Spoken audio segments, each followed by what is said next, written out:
두 번째 시간 진행하겠습니다. 막는 자였던 로마 정부, 불법의 사람, 적그리스도의 세력입니다.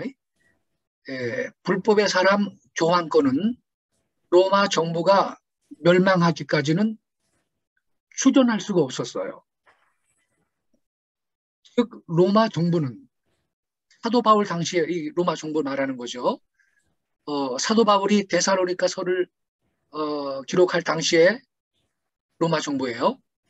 즉 로마 정부는 사람의 영적인 문제들과 정치적인 권세를 다 통치하려는 권력에 굶주린 로마 감독들의 의도를 수세기 동안 견제해 왔던 것입니다. 그것을 예언하고 있는 것이 6절, 7절 말씀이에요.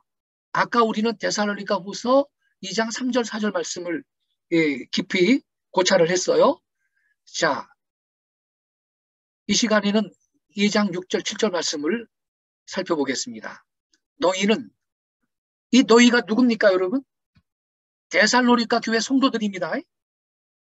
사도 바울 당시에 데살로니가 교회 성도들이에요. 여기서 말하는 너희는 지금, 이 지금은 언제예요? 데살로니가 교회에 사도 바울이 편지할 그 당시의 지금인 것입니다. 너희는 지금 그로 하여금, 그는 불법의 사람이죠. 적그리스도입니다. 그로 하여금 그의 때에 나타나게 하려 하여 막는 것이 있는 걸 안 하니. 7절.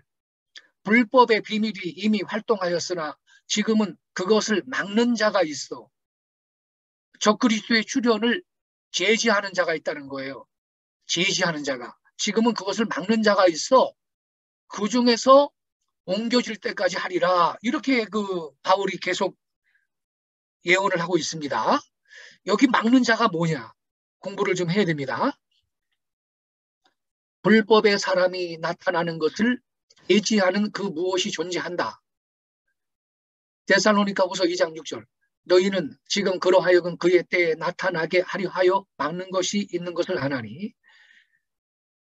바울은 이것이 무엇인지에 대하여는 말하지 않아요. 그는 이 제지하는 능력을 인격으로 구체화시켰습니다. 막는 자라고. 불법의 비밀이 이미 활동하였으나 지금은 그것을 막는 자가 있어 그 중에서 옮겨질 때까지 하리라. 이 막는 자가 없어질 때에 불법의 사람은 나타나게 될 거다. 이 말이에요. 이해되셨죠? 이 막는 자는 뭐냐? 사도 바울 당시에 세계를 호령하고 지배하고 있던 로마 제국을 말합니다.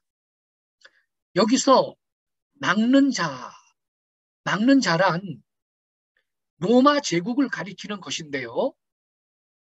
로마 제국이 정치적 세력을 갖고 있는 동안 교환권, 불법의 사람, 교환권의 출현은 제재를 받았던 것입니다. 여기서 메투엘리가 제대로 설명했어요. 지금 여러분 이 글은 메투엘리 주석 데살로니가 후서에서 인용한 거예요.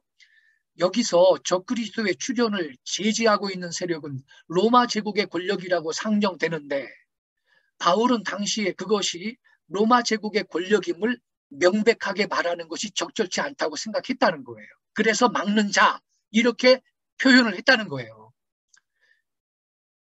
왜 그랬을까요? 만일 바울이 편지를 쓰는데 데살로니가 교회 성도들에게 편지를 쓰는데 데살로니가 교회 성도들아 로마 제국이 망한 다음에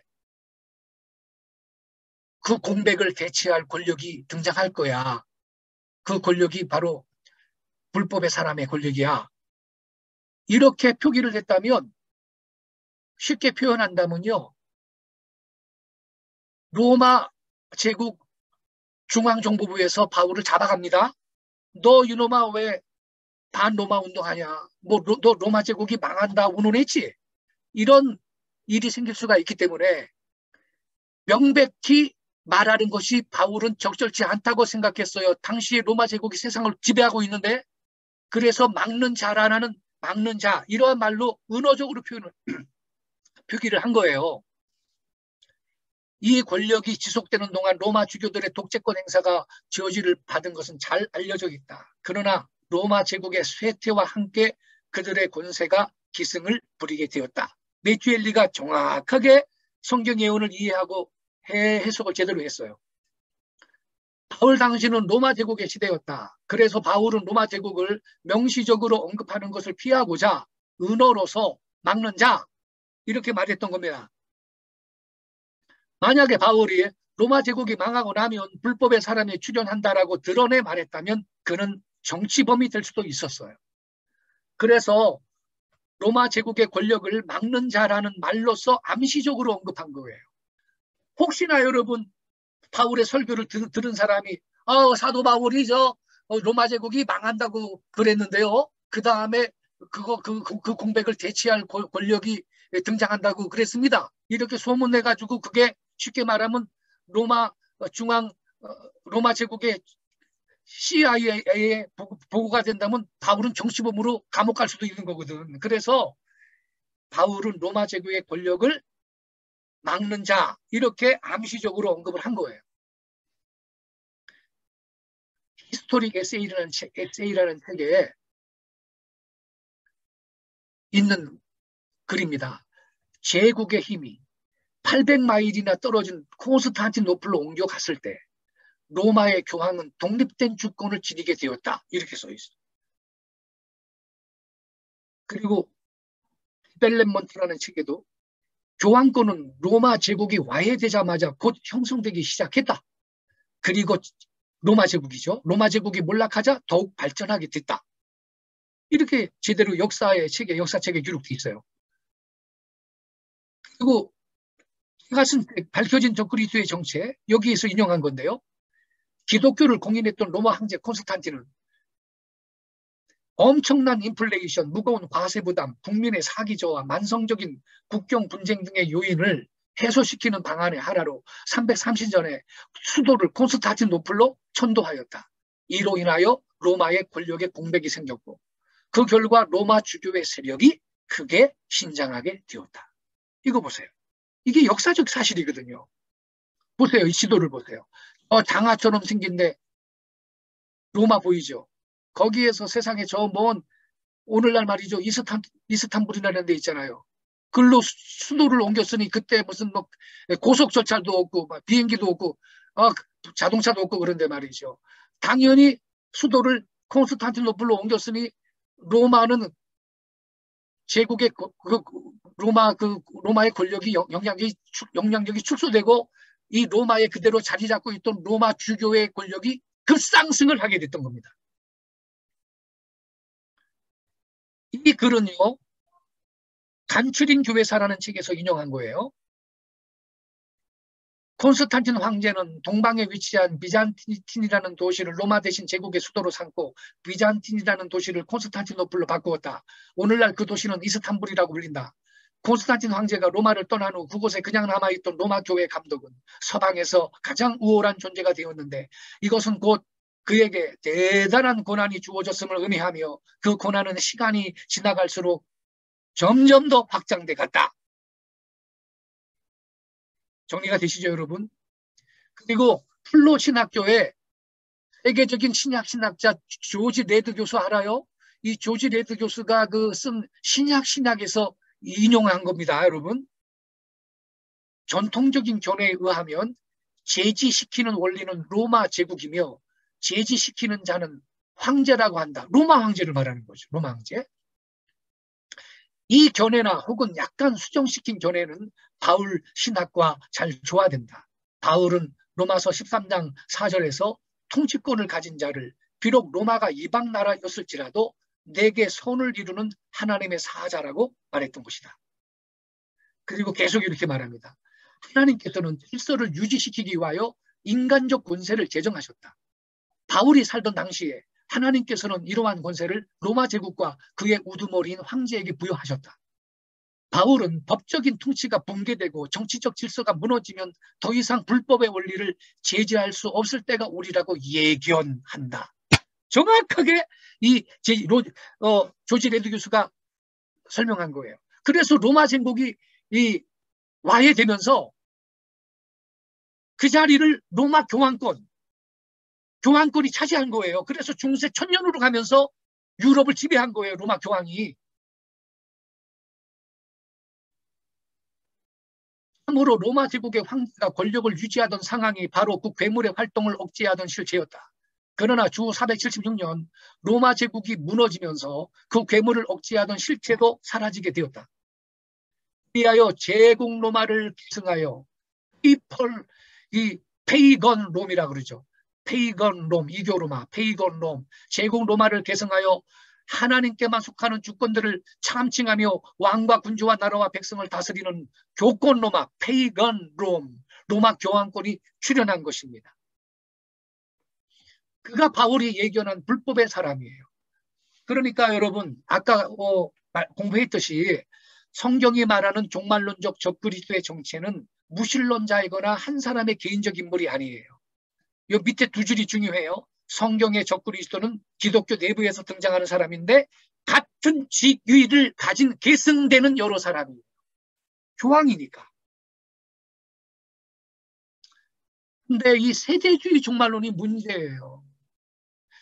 1992년 10월 무슨 26일 날 예수님 재림한다고 시아모 종말론 퍼뜨렸던 다미 선교회도 이 세대주의 종말론에 의거해서 그런 헛소리를 했던 건데 그래서 뭐 7년 대환란이 곧 온다고 유럽이 통합된다고 이 다미 선교회 이장님이가 그랬잖아요.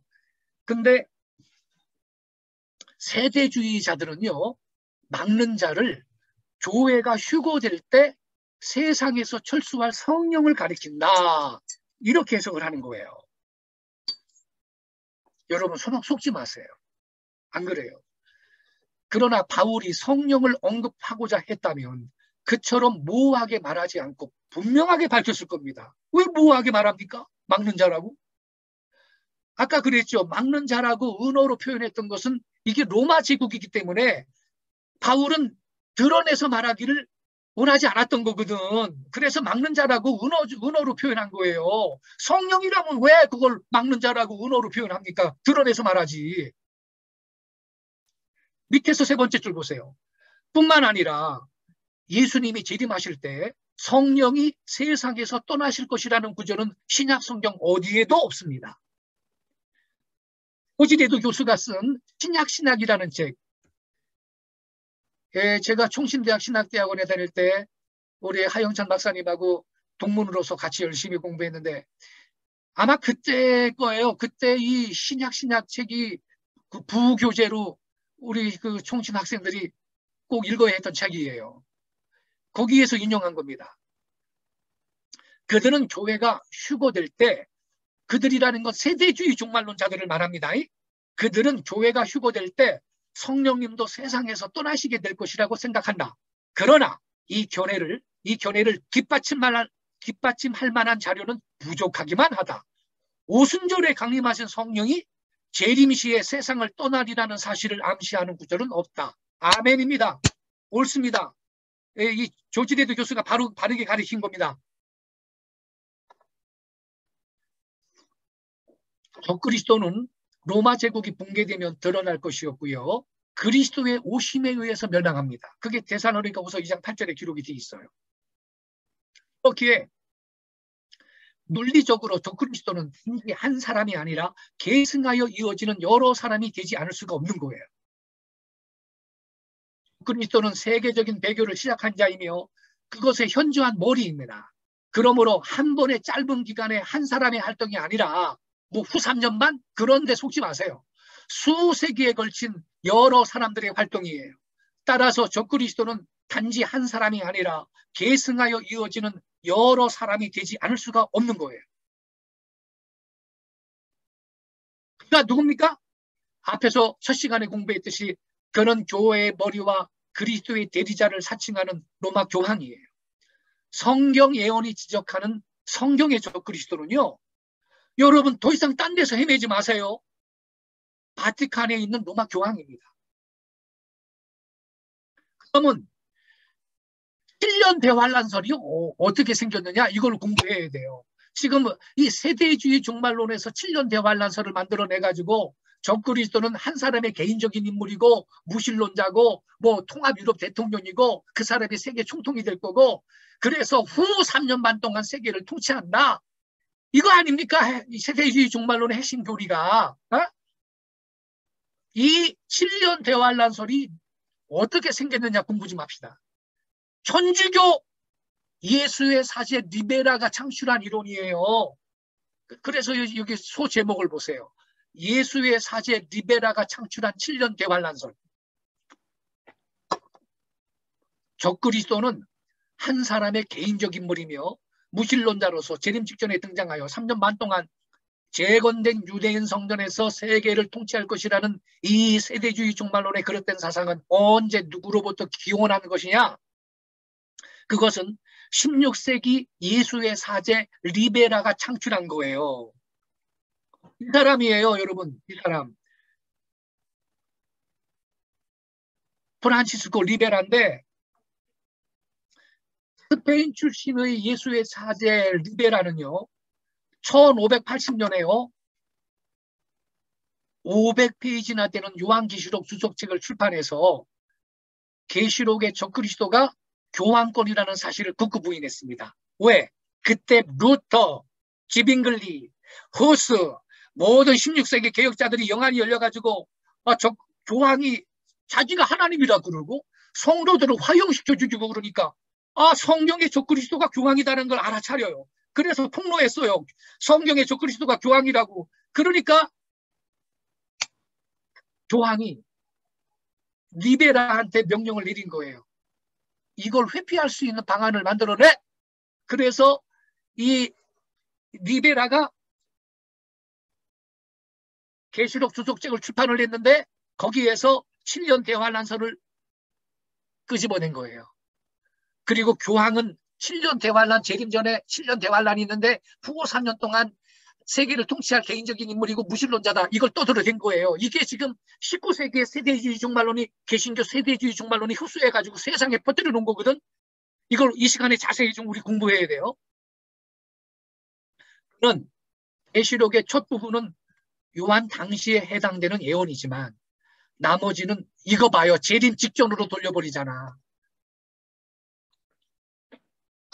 그래서 1260일 아까 내가 뭐라 그랬어요? 중세 한목시대 1260년인데 그게 역사에서 말소돼 버리고 말았어요.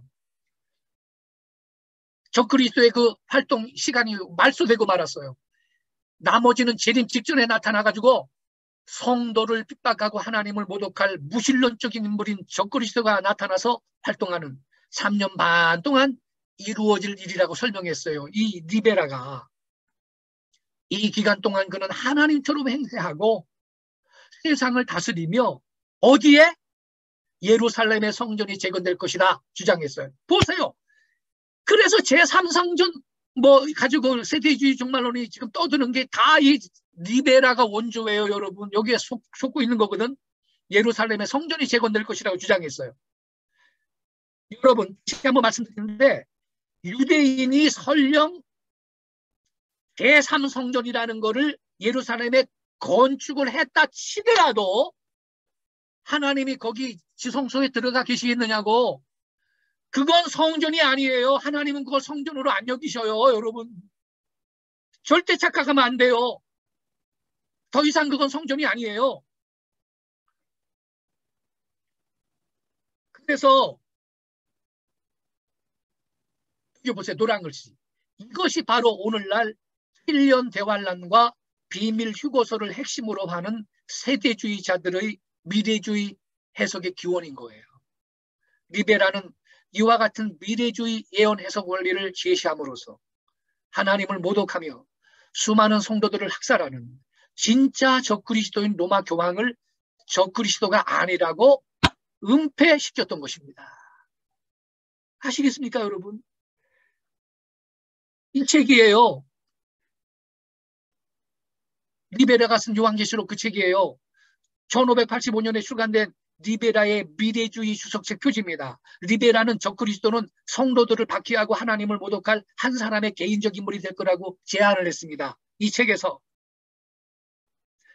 그런데 플러 신학교의 세계적인 신학자 조지 데드 교수가요, The Blessed Hope, 축복된 소망이라는 책을 썼거든요.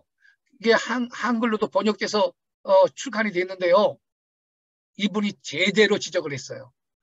미래주의적 예언 해석이 일찍이 로마 가톨릭 교회 안에서 회복되었다는 것을 주의해야 한다.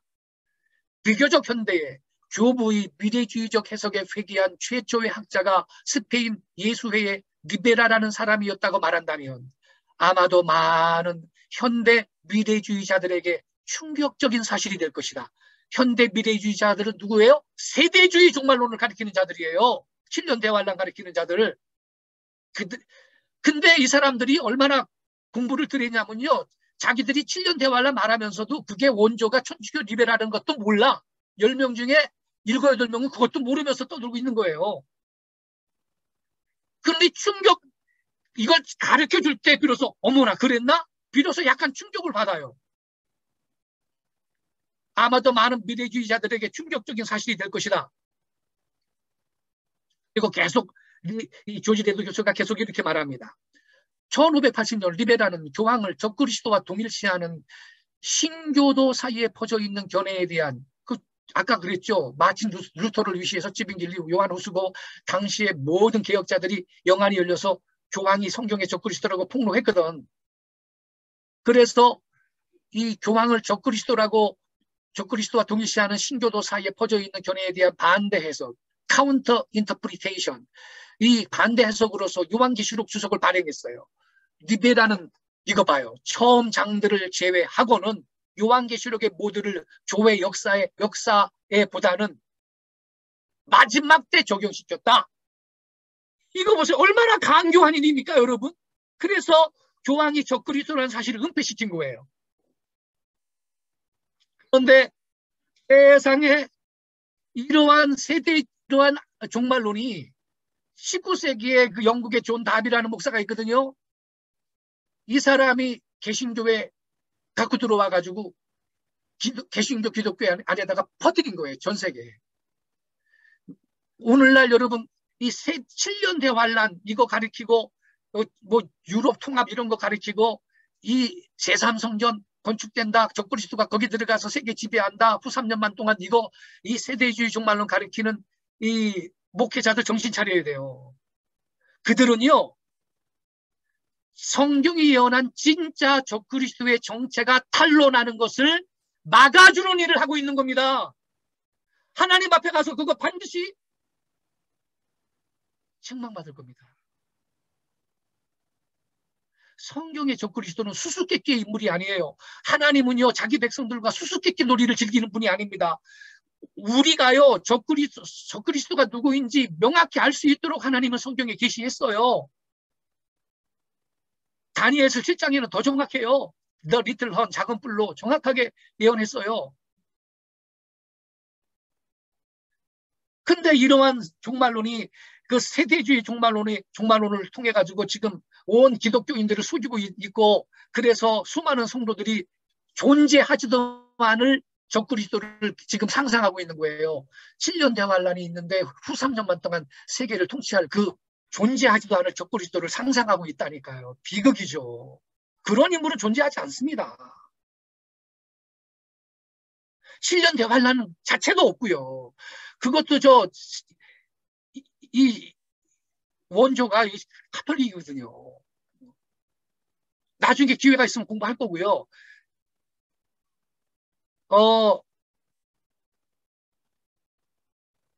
너무나 슬픈 일이죠. 자, 그렇다면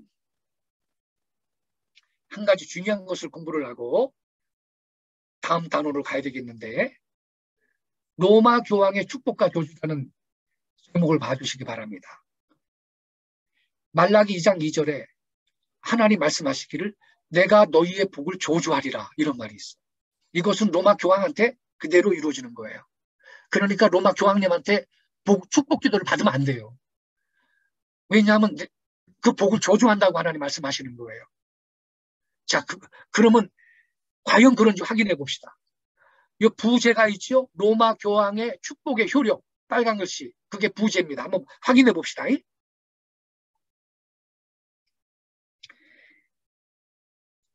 이게 누구죠? 요한 바오로 2세입니다. 비행기에 내려 대한민국 땅에 입을 맞추고 우리나라를 축복한 교황 요한 바오로 2세. 당시에 김포공항이죠. 인천의 영종도 공항은 없었던 때죠.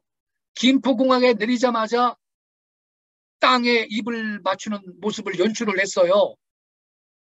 1984년 5월 3일. 또 이거 보고 아무튼 감동 많이 했지. 어머나 우리나라 땅을 교황님이 이렇게 사랑하시고 땅에 키스까지 하시니 아이고 감사해라. 많은 사람이 감동했지. 여러분 정신 차리세요. 이 땅도 내 땅이다 이 뜻이에요. 무슨 정신 차리세요. 근데 이분이 왜 왔느냐? 그분이 왜 왔느냐? 1984년 5월 6일 여의도 광장에서 교황 요한 바오로 2세가 한국 천주교 200주년 기념 신앙대회 그리고 그때 103위 순교 복자 시성식을 하려고 온 거예요. 사진 보세요, 여러분. 여의도 광장에 천주교 신자들이 전국에서 모여서 꽉 찼어요. 그런데 제단 보세요. 강단 구조를 보면 앵크 십자가 보입니까? 앵크 십자가? 이 앵크 십자가가 여러분 나중에 인터넷에다가 앵크 십자가라고 한번 쳐서 한번 검색을 해보세요. 앵크 십자가. 그게 사탄의 십자가입니다. 이 십자가 모습이 이게 뒤에 십자가 뒤에 동그랗게 돼 있죠. 이게 앵크 십자가인데 그것까지는 지금 설명할 시간이 없고요. 지금 왜 왔느냐? 여의도 광장에서 이 천주교 200주년 기념 신앙대 하려고 온 거예요. 지금 그 모습이에요. 지금 여의도 광장에 천주교 신자들이 꽉 찼어요. 그리고 교황님이 이 땅을 다시 축복했어요. 근데 여러분 천주교에서는 교황은 그리스도의 대리자고 지상의 하나님이신데 그런 분이 한국에 와서 이렇게 집회를 하고 한국 땅을 축복했으면 한국 땅이 복을 받아야 되겠죠? 어떤 복을 받았나 한번 봅시다. 로마 교황이 한국을 축복하고 떠난 직후 이 땅에는 국가적인 불운과 재앙이 닥쳤다. 교황 방한 넉 달 후인 9월 1일부터 3일 동안 9월 달이면 여러분 장마철입니다. 아직도 장마가 있습니다. 한국은. 가을 장마도 있고 9월 1일부터 3일 동안 중부 내륙 지방에 300mm가 넘는 집중호우가 쏟아졌어요. 물폭탄이었습니다. 그 결과 한강에 대홍수가 발생해 189명이 사망했고 150명이 실종됐고 재산 피해가 1,300여 원에 육박했어요. 이 물난리가 바로 북한이 보내준 구호 물자를 받은 1984년 한강 대홍수입니다.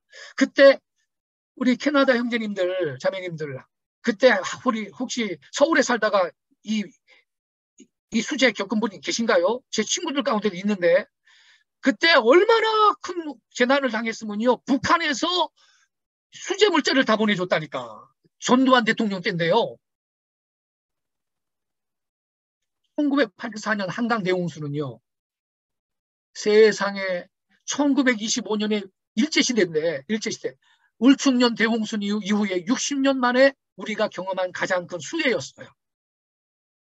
울충년 대홍수 때 한강 인도교 수위가 12.26m까지 상승해 물이 한강 제방 위로 넘어갔고 사망자가 404명, 가옥 유실 및 침수가 수만 호에 달하는 큰 피해가 있었고 세상에 100명이 앉을 수 있는 정자까지 다 떠내려갔어요.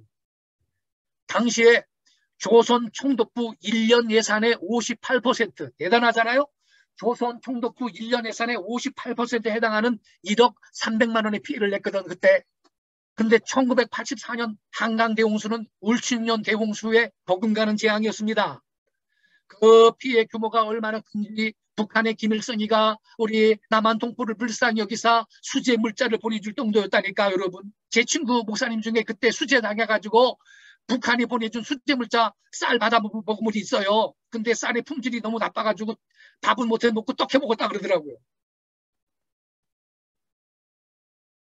북한 적집사사가 9월 8일 딸 5만석 1,050만 미터 시멘트 10만 톤 기타 의약품 등을 제공하겠다고 제안을 했고 이걸 대한적집사사가 상부상조의 길을 두고 남북관계 개선을 위하여라는 명분을 내세워서 북한 구호물자를 받았던 겁니다. 그게 1984년 9월 29일이에요. 그럼 여러분 생각해 보세요. 아니 이분이 보통 분입니까? 이분이 다시 한번 봅시다. 이분이 천주교에서 교황님은 보통 인간이 아니에요. 이분은 그리스도의 대리자고 지상의 하나님이라니까. 이런 분이 이렇게 한국의 중심부인 여의도에 광장에서 집회를 하고 한국 땅을 축복하고선 이탈리아 로마로 떠났으면 이 나라가 복을 받아야 돼요? 안 받아야 돼요? 복은 고사하고 저주받았어요. 세상에 물난리가 나가지고 일제시대 때 울충년 대홍수 이후에 참 두 번째로 큰 홍수 재앙을 받았다니까 여러분. 근데 아까 그 교황님이 1989년에 또 왔어. 또 와가지고 이때는 왜 왔느냐? 제44차 세계 성체대회라는 걸 하려고 왔어요. 여의도 광장 사진입니다. 꽉 찼지요? 저 위쪽이 여러분 저 마포 쪽이고 위 왼쪽이 영등포 쪽이요. 한강이 한강 보이죠? 저 위쪽이 한강이고 저 마포 쪽이고 왼쪽이 더 가면은 영등포 쪽인데 여의도 광장이 꽉 찼어요. 교황님이 오신다고 이 성체대회 하려고 전국에서 모였는데 자 그러면요 이때도 교황님이 우리 한국 땅을 그리스도의 대리자로서 축복하고 로마로 떠났어. 그러면 여러분 우리나라가 복을 받아야 돼 안 받아야 돼? 아니 무슨 수십 년은 못 받더라도 여러분 한 몇 년이라도 받아야 될 거 아니에요? 몇 년은 고사하고라도 여러분 아니 뭐 1, 2년이라도 축복을 좀 받아야 될 거 아니냐고 좋은 일이 생겨야 될 거 아니냐고요. 어떤 일이 생겼나 봅시다. 요한 바오로 2세가 우리나라를 축복하고 떠난 후 한국 백성은 또다시 국가적 재난과 불운을 겪었다. 로마 교황이 그리스도의 대리자로서 한국을 축복하고 떠난 지 1년이 안 지난 11개월 후에 수도권에 대홍수가 또 발생했다. 여러분 보세요. 여기 저 44 세계 성체대회는 1월 달이거든. 1월 달에 홍수가 날 리가 없잖아. 겨울인데. 그러니까 여러분 1월 달이 아니고 요때는 그래서 11월 달로 향마가 왔는데 11개월 후에 수도권에 또 대홍수가 난 거예요. 밑에서 두 번째 줄 봐요. 1990년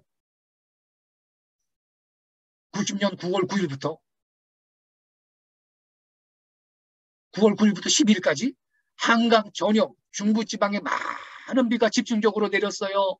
경기도 이천에 581mm, 수원에 529mm, 강화도 512mm, 홍천 508mm, 양평 491mm, 서울 486mm 강우량을 기록했는데 아주 쏟아부었어요. 경기도 이천, 수원의 시간당 최대 강우량은 각각 59mm, 또 56mm, 일일 최대 강우량은 경기도 수원이 296.3mm가 내렸습니다. 퍼버서. 당시 사흘간의 중부지방 중호우는 평균 452mm의 강우량을 기록하면서 곳곳에 크고 작은 많은 수해를 발생시켰다. 한강 수위는 집중호우와 한강 속의 댐들의 방류량 증가로 급상승했고 결국 한강 대홍수가 또 났네. 한강 대홍수가 또 났어요. 그로 인하여 126명이 사망하고 37명이 실종되었고 18만 7,265명의 이재민이 발생했고 재산이 어마어마하죠. 재산 피해가 5,203억 원의 재산 피해가 났어요. 세상에. 아니 희한하죠 여러분. 아니 이분이 왕님이 한강 옆에 와서 집회만 하면 한강 대홍수가 나네. 한 번도 아니고 이래도 모르겠습니까? 이래도 모르겠어요?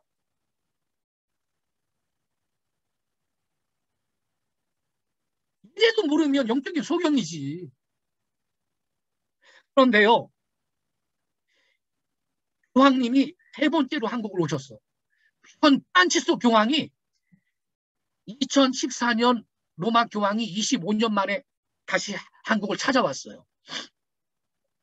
로마 교황 프란치스코가 한국 천주교 대전교구에서 개최하는 제6회 아시아 청년대회에 참여하기 위해 가지고 2014년 8월 14일부터 18일까지 4박 5일간 한국을 방문했습니다. 그럼 방문해가지고 이번에는 여의도 광장이 아니에요. 여의도 광장은 공원으로 만들어놨거든. 그래가지고 광화문에서 교황이 집회를 했어요. 교황 프란치스코의 방한 계획이 발표되자 그 다음 날인 2014년 3월 11일 박근혜 대통령과 정부는 즉각 환영의 뜻을 표했습니다. 그리고 교황 방한 정부 지원위원회를 구성해 프란치스코 교황의 방한을 범정부적으로 지원하겠다고 선언했습니다. 이때 나는 딱 예감을 했어요. 박근혜 대통령이 복을 못 받겠네. 우리나라가 여러분 천주교 국가입니까? 왜 문화체육부 소관인데 문화체육부 차원에서 하면 되지?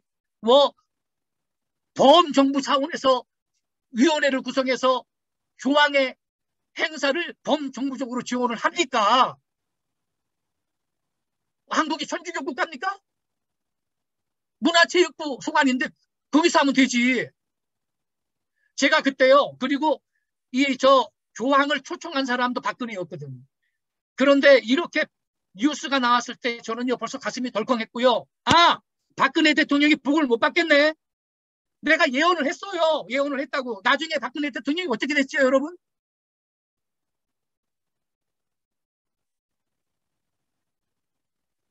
중간에서 대통령 못하고 내려왔어요. 자, 계속 보겠습니다. 즉급 박근혜 정부는요 범정부적으로 위기를 맞아요. 안산 단원고 학생 325명을 포함해 476명의 승객을 태우고 인천을 출발해 제주도로 향하던 세월호가 2014년 4월 16일 전남 진동원 앞바다에서 침몰했다. 이 사고로 시신 미수습자 9명을 포함한 304명이 사망했다. 여러분, 교황님이 이게 우리나라로 치면 전 국민이 충격받는 사건이었잖아요. 그죠? 인정하시죠? 우리 국민이 전 국민이 충격받는 사건이었고 비통한 사건이에요. 내 자식이 한 학교에 학생들이 전체가 수장을 당했는데 전 세계적으로 이런 일이 몇 건이 있나요? 에? 밥도 못 먹겠더라고. 너무 슬퍼서 저는요. 많은 분이 그랬죠. 자, 교황님이 광화문은 여러분, 광화문은 대한민국의 중심부입니다. 일본인데 거기서 집회를 하고 한국을 축복하고 갔잖아요. 로마로. 그러면 이런 일이 있어야 돼요? 좋은 일이 있어야지. 이래도 모르겠어요, 여러분. 국가적인 재앙을 당한 거예요, 우리는. 1차, 이것으로 우리는 1차 국가적인 재난을 당했어요. 1차. 교황님이 축복하고 떠난 다음에. 근데 계속 보겠어요? 이 사고로 시신 미수습자 9명을 포함해 304명이 사망하였습니다. 집회를 광화문에서 했어요. 광화문. 광화문은요, 대한민국 1번지입니다. 여기를 박근혜 대통령이 로마 교황 곧 적그리스도의 행사를 위해서 제공해 줬는데 양옆에 파란 색깔 있죠. 파란 색깔. 모니터 설치 다 해줬어요. 모니터 설치를. 제가요 영적 전쟁하려고 대적기도 하려고 전철 타고 종강역에 내려서 여기 가서 대적기도 하려고 갈라 그러는데 정경들이 다 길을 막고 티켓 보여달래요. 그거 다 미리 나눠줬더구만. 그거 없으면 근처에 가지도 못해. 그래서 못 갔어요. 저 앞으로. 근처에서 내가 대적기도 하려고 그랬거든요. 꽉 찼어요. 꽉 찼어. 대한민국 1번지인데 여기가. 이거 봐요. 이거 봐요. 대한민국 1번지 광화문 광장을 바티칸 광장으로 만들어주신 분이 박근혜 대통령입니다. 그런데 2차 재앙이 왔는데 세상에 교황이 떠난 다음에 그 다음에 봄에 메르스가 한국을 강타한 거야. 메르스가. 중동호흡기 증후군 메르스가 교황 왔다 간 여름에 행사했거든요. 그 다음에 봄에 메르스가 한국을 강타해가지고요. 이거 보세요. 메르스는 2012년 사우디에서 첫 감염자가 발견된 이후 2015년 400여 명으로 급격하게 늘어나면서 제2의 사스, 중동 사스로 불리다가 메르스로 명명된 중증급성 호흡기 질환인데 치사율이 40%로 사스보다 4, 6배 높아. 주로 중동 지역을 중심으로 유행해서 메르스라는 이름이 붙었는데요. 메르스 여기 영어를 보세요. 미들 이스트 이렇게 써 있죠.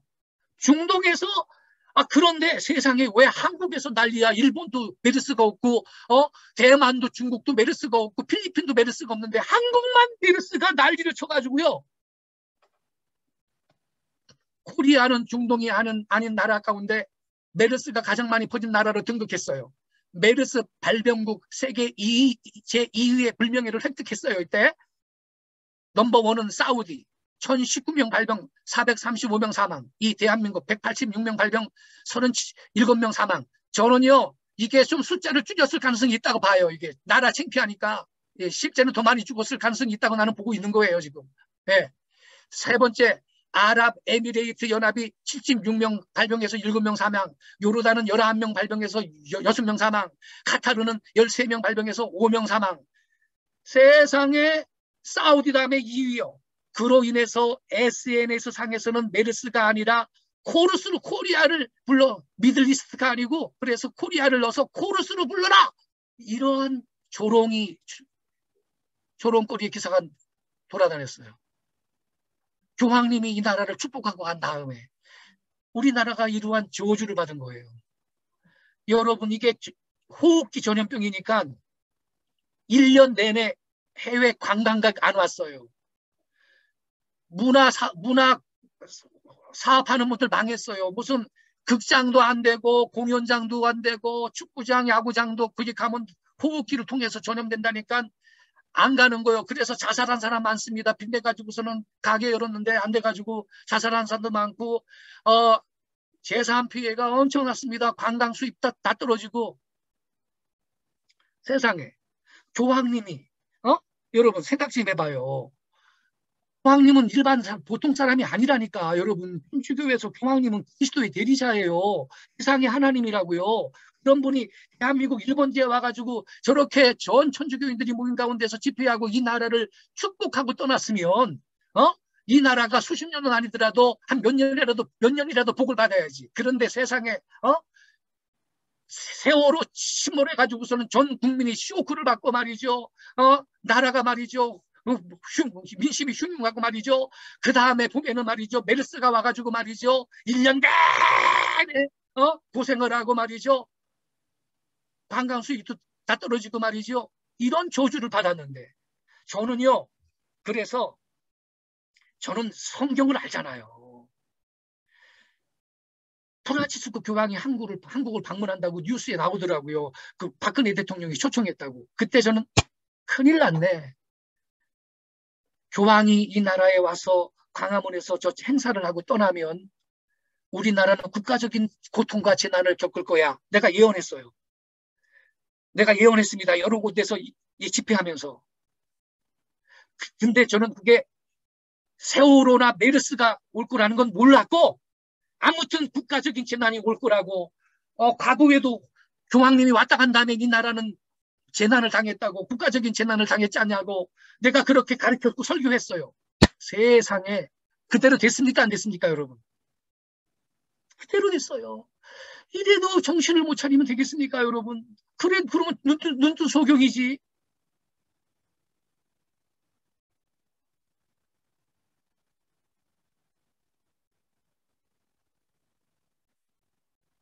그래 여러분. 우리는요. 호세아가 뭐라 그랬습니까? 내 백성이 뭐가 없어 망하는도다. 지식이 없어 망하는도다. 세상 지식이 아니라 하나님의 말씀을 아는 지식. 그러니까 여러분 특별히 이 캐나다 중신대학에서 성경을 깊이 공부하시고 엔드타임 성경적 종말론 정통 재림신앙 공부해서 말씀으로 무장하실 수 있기를 바랍니다. 그래야 하나님이 이 시대에 기뻐하는 주의 종으로 우리는 쓰임받게 될 줄로 믿습니다. 할렐루야. 자, 그러면 첫 시간은요. 이것으로 마치고요. 첫 번째 과목은요. 이제 두 번째 과목으로 가겠습니다. 두 번째 과목. 어,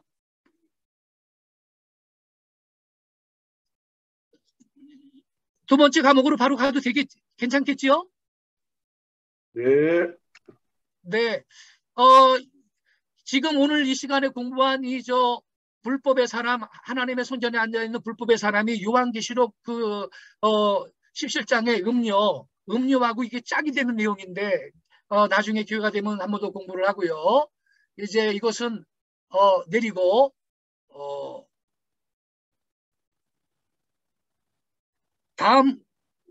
예고된 다음 공부를 하겠습니다.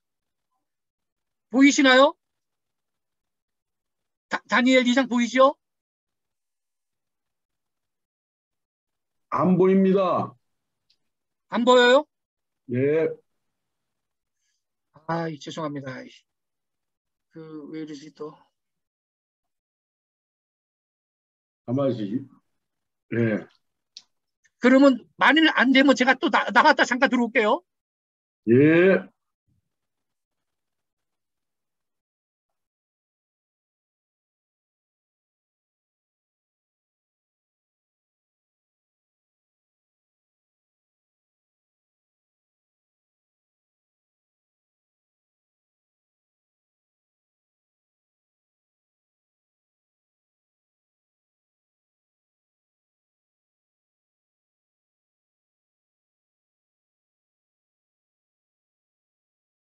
예. 화면을 한번 켜보세요, 또. 예, 우리 한번 보십시다. 1시간 더 강의가 남았으니까 한번 켜보시고, 이쪽으로, 예.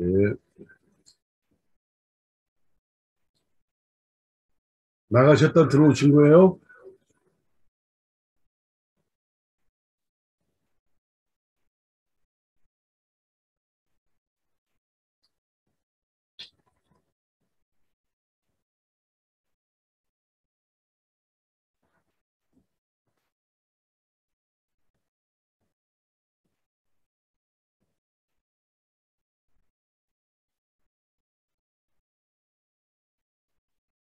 네, 화면, 음소거 하셔야 돼요.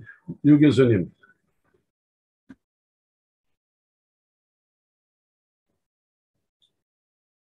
목소리가 안 들려요. 음소거를 안 해서 그래요.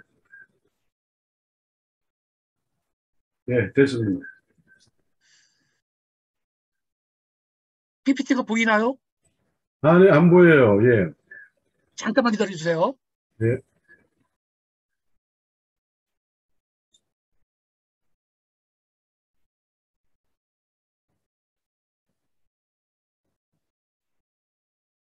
음,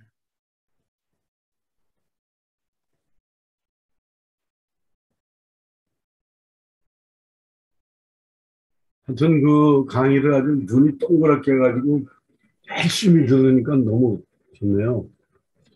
평소 감사합니다. 같으면, 요 상태 같으면 거의 빈사 상태로 들어가는 분들이 쪽방 밑인데 아주 지금 보니까 눈들이 반짝반짝해요, 지금. 어, 감사해요.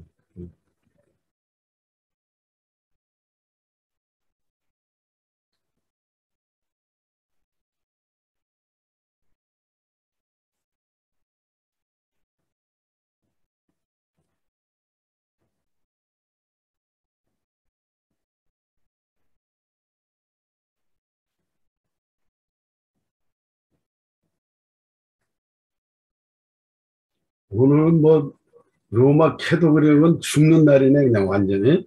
예, 로마 캐도릭이 완전 박살나는 날이. 우리 송료상 선생님 아주, 어? 새겨 들으세요, 송 선생님. 예,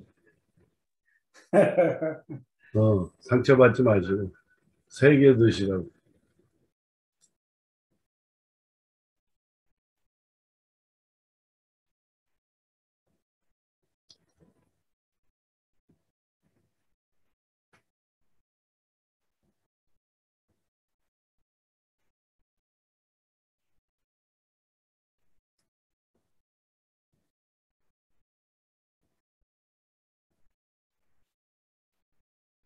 하여튼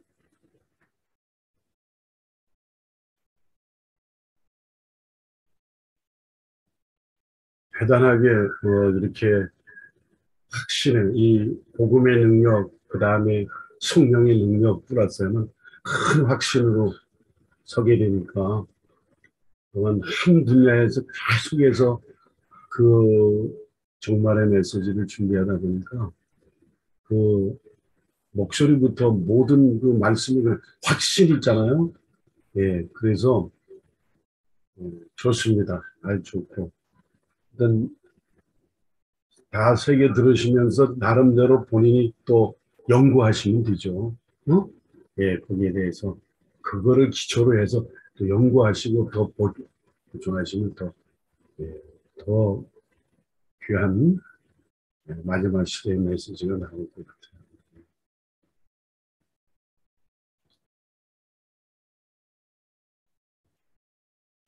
우리 유 교수님이 주문 많이 안 해보셨구만, 보니까.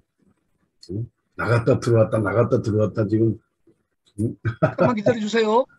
네? 잠깐만 기다려 주세요. 예.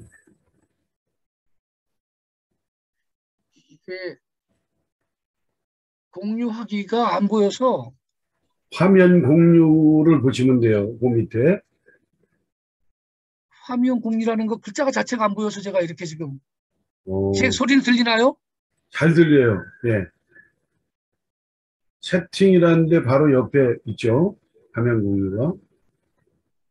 어,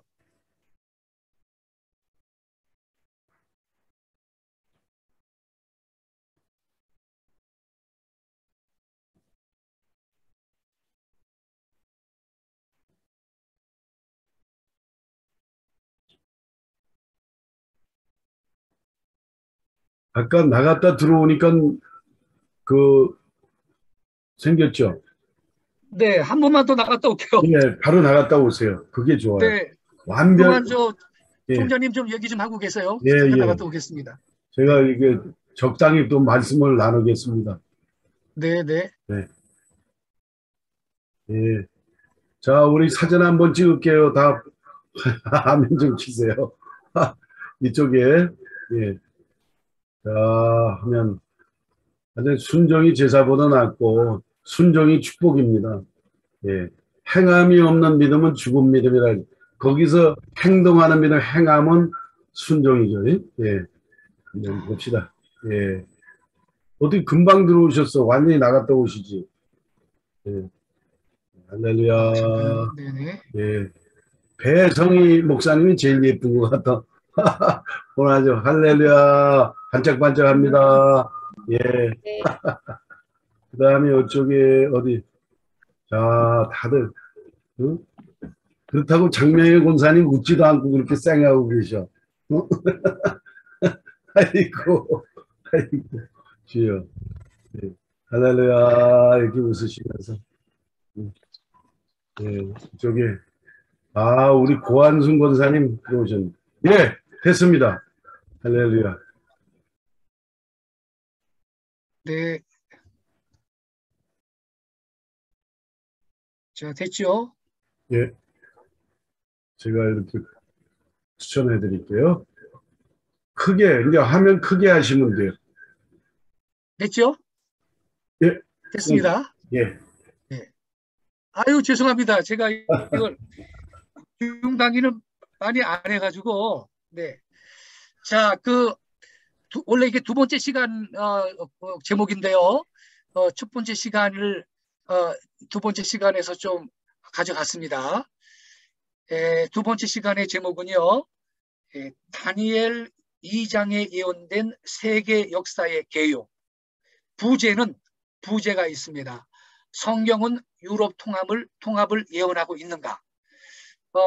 첫 시간에 잠깐 언급을 했는데 이 시간에는 구체적으로 공부를 하도록 하겠습니다.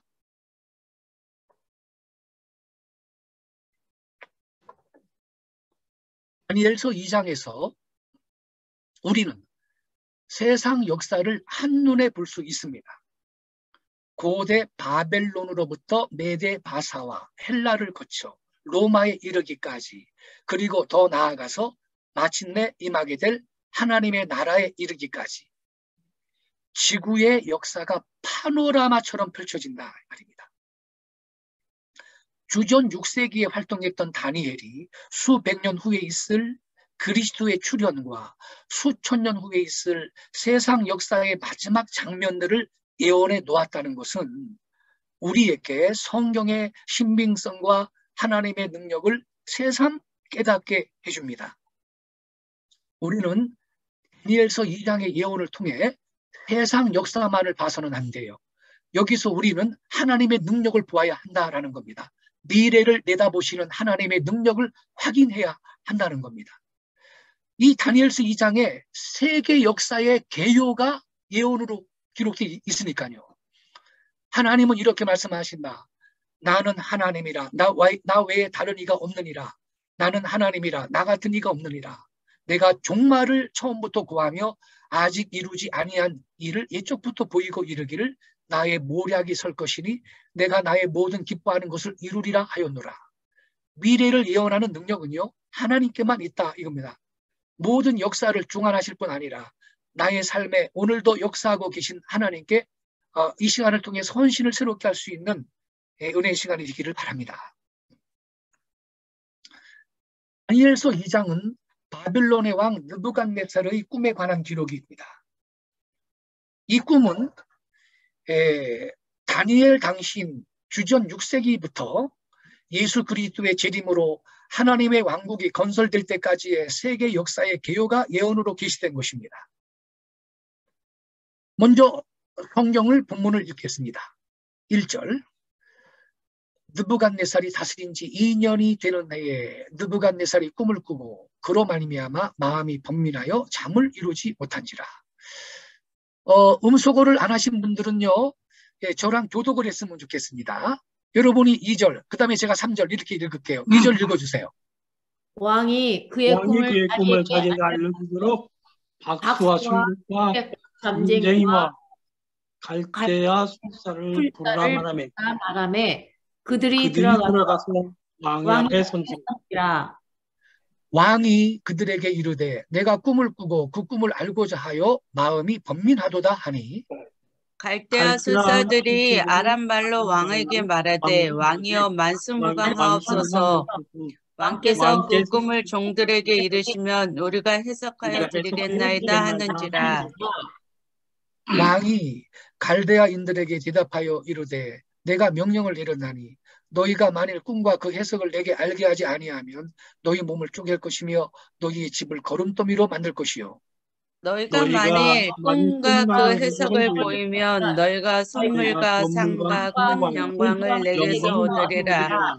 그런 꿈과 그 해석을 내게 보이라 하니. 왕위에 있은 지 2년째 되는 해인데요.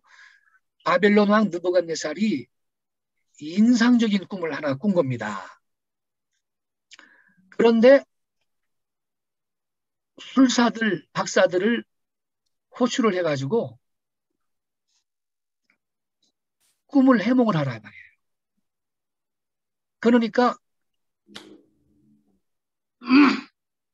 무슨 꿈을 꾸셨는지 일러주시면 해몽을 해보겠다 그랬잖아요. 그런데 내가 무슨 꿈을 꿨는지 너희들이 알아내가지고 해몽을 하라 그러는 거예요. 꿈을 알아내어 해몽하라는 왕의 요구에 갈대아 수사들은 육체와 함께 살지 아니하는 신들 외에는 누구도 그 요구를 응할 수 없다고 대답했어요. 맞는 말이죠? 왜? 2장 11절에 왕께서 물으신 것은 어려운 일이라 육체와 함께 살지 아니하는 신들 외에는 왕 앞에 그것을 보일 자가 없나이다 한지라. 계속 읽겠습니다. 12절. 왕이 이로 말미암아 진노하고 통분하여 바벨론의 모든 지혜자들을 다 죽이라고 명령하니라. 13절. 왕의 명령이 내림에 지혜자들은 죽게 되었고 다니엘과 그의 친구들도 죽이려고 찾았더라. 14절. 그때 왕의 근위대장 아리옥이 바벨론 지혜자들을 죽이려고 나가매 다니엘이 명철하고 슬기로운 말로 15절. 왕의 근위대장 아리옥에 물어 이르되 왕의 명령이 어찌 그리 급하냐 하니 아리옥이 그 일을 다니엘에게 알림해 16절 다니엘이 들어가서 왕께 구하기를 시간을 주시면 왕에게 그 해석을 알려드리리다 하니라. 17절 이에 다니엘이 자기 집에 돌아가서 그 친구 하나냐와 미사엘과 아사랴에게 그 일을 알리고 18절 하늘에 계신 하나님이 이 은밀한 일에 대하여 불쌍히 여기사 다니엘과 친구들이 바벨론의 다른 지혜자들과 함께 죽임을 당하지 않게 하시기를 그들로 알고 구하게 하니라. 19절은 같이 읽겠습니다. 시작. 이에 이란 것이 밤의 이상으로 다니엘에게 나타나 보임에 다니엘이 하늘에 계신 하나님을 찬송하리라. 아멘. 아멘. 여러분, 왜 느부갓네살 왕이 자기가 무슨 꿈을 꾸었는지 알려주지도 않고 그 무슨 꿈을 꾸었는지 알아내서 해몽하라고 했을까요? 첫째, 꿈을 꿨는데 잊어버렸다. 무슨 꿈을 꾸긴 꿨는데 꾼 것 같은데 잊어버렸다. 많은 분들이 이렇게 생각해요. 아니에요. 분명히 느부갓네살이 꿈을 꾸고 번민하고 아주 고민하고 그랬다는 거예요. 똑똑하게 꿈을 기억하고 있었던 거예요. 그러면 왜 꿈을 알아내가지고 해몽을 하라 그랬을까요? 성경학자들이 뭐라 그러냐면요. 이 박사들이 술사들이 왕한테 아부하려고 왜 꿈보다 해몽이 좋다는 말이 있잖아요. 왕한테 아부하려고 거짓으로 좋게 그 꿈을 해몽해 줄 것 같으니까 이 왕이 꿈을 알아내서 해몽하라 그랬다는 거예요. 만약에 무슨 꿈을 꿨는지 알아내가지고 해몽했다면 그것은 아부하려고 좋게 해몽을 해준 게 아니고 진짜 해몽을 한 거다. 이렇게 느부갓네살이 생각했다는 거예요. 그래가지고 그게 맞는 말이에요. 그래가지고 꿈을 알아내서 해몽을 하라 그랬는데 그걸 누가 할 수 있습니까? 세상에. 왕이 다 죽여버리라는 거야. 다 죽여버려. 근데 그때 다니엘이 친구들하고 그 오전 회의에 가지는 않았지만 다니엘과 그 친구들도 박사였거든요. 박사. 도매금으로 같이 죽게 생겼어요. 그래가지고 다니엘이 시간을 달라고 그럼 해몽해 주겠다고 왕한테 말했잖아요. 그리고 친구들한테 가가지고 바벨론의 다른 지혜들과 함께 죽임을 당하지 않게 무슨 그 왕이 무슨 꿈을 꿨는지 좀 우리를 불쌍히 여기사 그 은밀한 걸 좀 보여달라고 기도하라고 합심기도를 요청했죠. 합심기도. 여러분, 우리도 인생의 어려운 일을 만나면 혼자만 기도하지 말고 다니엘처럼 합심기도할 수 있기 바랍니다.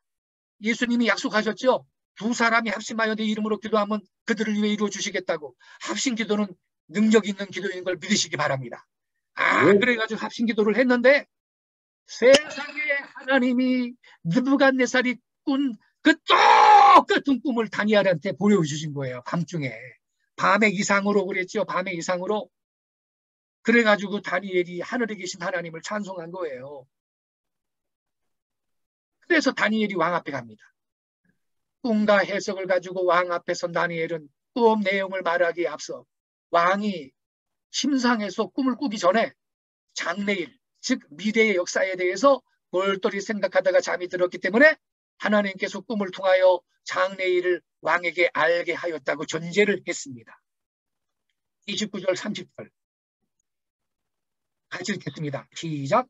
왕이여, 왕이 침상에서 나아가서 장래일을 생각하실 때 은밀한 것을 나타내시는 이가 장래일을 왕에게 알게 하셨사오며 내게 이 은밀한 것을 나타내심은 내 지혜가 다른 인생보다 나은 것이 아니라 오직 그 해석을 왕에게 알려서 왕의 마음으로 생각하던 것을 왕으로 알게 하려 하심이니이다. 자, 29절에 뭐라 그랬어요? 왕이 침상에 나아가서 뭔 일을 생각할 때 그랬죠? 장래일을 생각하실 때. 장래일을 생각하실 때. 그러니까 느부갓네살이 당대의 초강국의 왕이거든. 그러니까 앞으로 세계 역사는 어떻게 전개가 될 것인가. 이걸 생각한 거예요.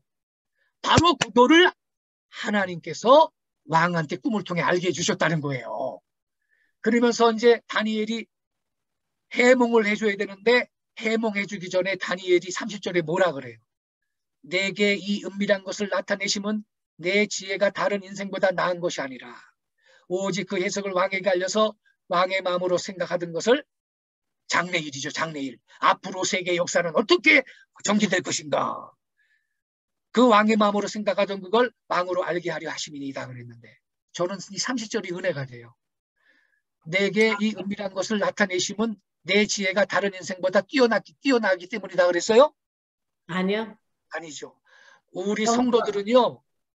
뭐 신령한 은혜, 은사 체험하면 그걸 자랑하고 싶어가지고 입이 근질근질한 사람들이 한둘이 아니에요. 에? 뭐 봤다 들었다 그냥 뭐 걸핏하면 말하고 말이죠. 엉뚱한 거 보고도 무슨 뭐 성령이 보여줬다 그러고 말이에요.